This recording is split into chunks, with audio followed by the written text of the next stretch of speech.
Sa mga buntis na nagpo-post ng update sa kanila katulad ng belly pictures, nakakatuwang makita kung gaano kayo ka-excited maging isang ina.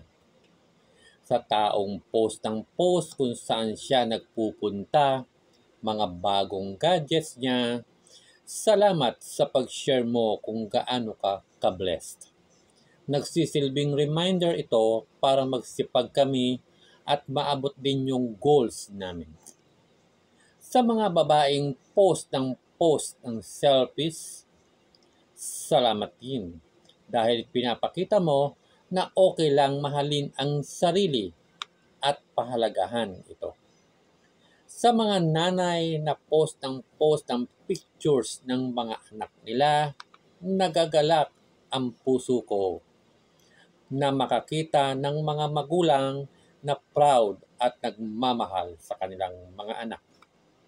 Sa mga married couple sa patuloy na nagsishare ng mga masasayang post tungkol sa pagmamahalan nila, salamat dahil nagsisilbi kayong paalala sa mga susunod na henerasyon na meron pang pag-asa at ang masayang pag-aasawa ay nag-e-exist pa. Sa mga business owners na post tungkol sa mga products or services nila, keep going. Yung sipag, tiyaga at determination mo ay kahanga-hanga. Sa kabila ng mga negativity at challenges, tinutuloy mo pa din para sa mga pangarap at para sa pamilya mo.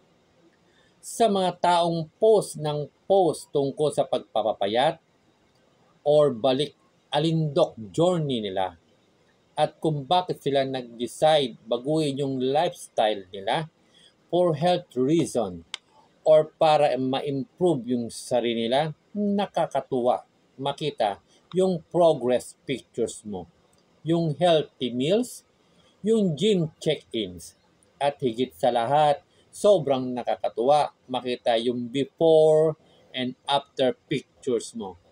Very inspiring.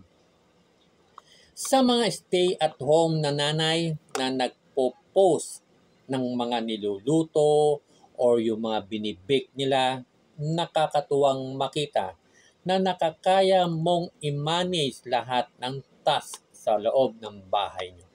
Saludo ako sa iyo. Let's stop being annoyed by everything and let's start lifting each other up.